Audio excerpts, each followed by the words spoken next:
Hey, welcome into the Snap Week 3 waivers here for you.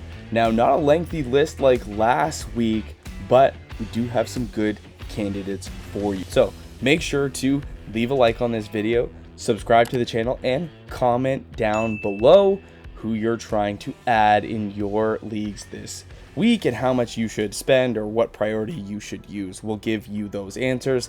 Also, stick around until the end of this video. I'm going to leave my 5 drop candidates for week 2. Starting number 1, must add, can't miss, waiver wire wide receiver Garrett Wilson.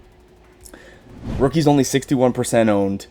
I'm willing to spend 20% of my FAAB budget at a minimum. I think you could probably be a little bit more bullish and go out and spend more, but at a minimum, I'm spending 20. This is what I like to see out of Wilson. If you looked at his college production profile, I mean, we saw a guy that was a very smooth route runner, someone who could win size, strength, or speed, and that was on full display in week 2. And when Joe Flacco is the quarterback for this team right now, he is throwing over 50 passing attempts, which is crazy volume. Wilson looked dominant, really impressed with what he was able to do. 8 receptions, 102 yards, and 2 touchdowns.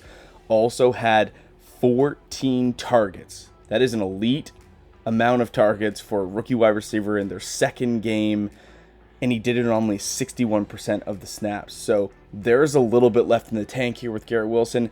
I think he could be a potential league winner long term. I mean, he was the most polished NFL ready wide receiver coming into this class. You never know how rookies will develop, but this guy is off to a strong start. This is a guy you can't miss out on your waivers. Heading over to a guy who had a strong 2021 campaign, New England Patriot wide receiver Jakobi Meyers is only 40% owned right now in your leagues. I'm looking to spend at least 10% of my budget on him. Might be a really nice play if I miss out on a Garrett Wilson. If I'm like a Mike Evans owner and I need somebody for a week or longer, Jakobi Meyers could be a decent add. Had a 38% target share, which is a wild number. 13 targets, 9 receptions against Pittsburgh. Wasn't the greatest matchup, wasn't really the greatest game, but Myers found a way to his. And with Mack Jones right now averaging 10 targets per game and 12.2 yards per catch over the last 2 games. Really nice metrics. Keep in mind, Myers finished wide receiver 30 last year. That's a middling wide receiver 3. He's got a little bit of upside.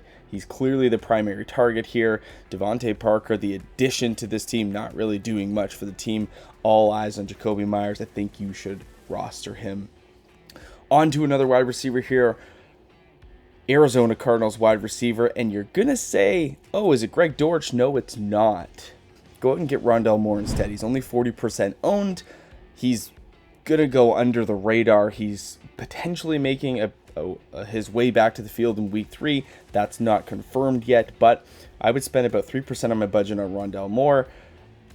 I just don't want you to forget how good Rondale Moore is, how good of an athlete he is, how explosive he is, what he can offer for this offense. And we've seen a guy like Greg Dortch really thrive in the absence of Rondale Moore. So Rondale Moore, I believe, will come back, absorb his role. Things from last year that we can sort of pull on. He was top 5 in the league at creating separation against man coverage, and he was top 5 in true catch percentage at 98%. So pretty sure-handed.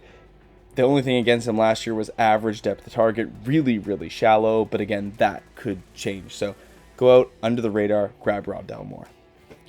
2 running backs I want to bring to your attention. Darrell Williams, only 10% owned. He was the primary ball carrier when James Conner left the game. And James Conner is considered day-to-day. He might not miss time, but if he does, I think that Darrell Williams and Benjamin will be a 1-2 split. Darrell Williams dominated the goal line touches. He had 8 goal line carries, which we want those high-value touches in fantasy, so makes all the sense in the world to go ahead and get a guy like that. Carried the ball 10 times for 62 yards on only 46% of snaps. And James Conner's been struggling. Let's not dismiss that fact. He has 17 attempts on the ground, averaging 3 yards per carry, and continues to be a highly touchdown dependent player. If his struggles continue, if for whatever reason he misses more time, I think Darrell Williams is a really nice speculative add. I'm looking to spend it about 8% of my budget at the high end. I don't think you should be overly competitive, but it might be a good safety blanket for you. On to someone who I think has a little bit more longer term relevancy, and that's Raheem Mostert. We've seen Raheem Mostert as a 49er pop. Mike McDaniel was a part of that team. Don't forget that.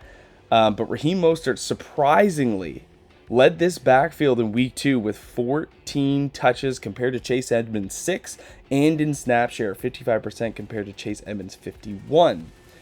He also dominated the goal line work. So we're looking at someone who was on the field more, involved in the red zone.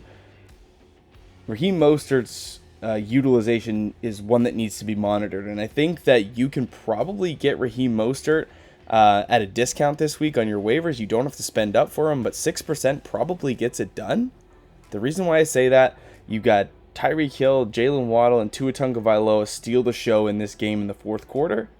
All eyes are on them. People are scrambling to go get Tua, chase the 6 touchdown, almost 500-yard game, and I think the play here is just to grab Raheem Mostert.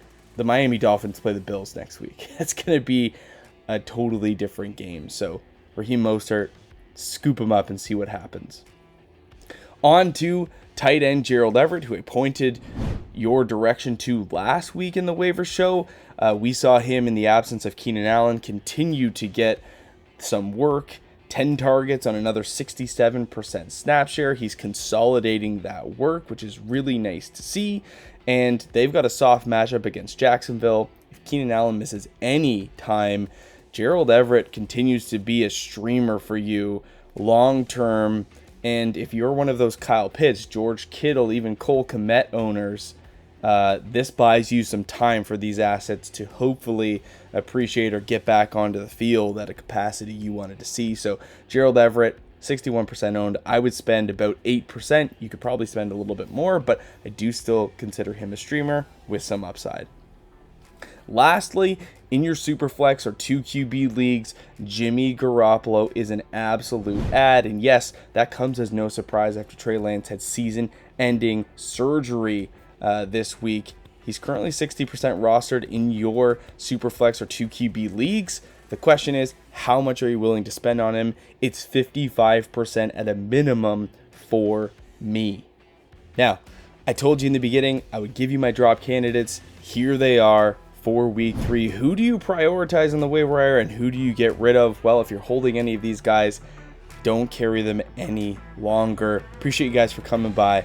Let me know in the comments below who you are trying to add in your leagues for the Wednesday waivers, and we will give you as much feedback as possible.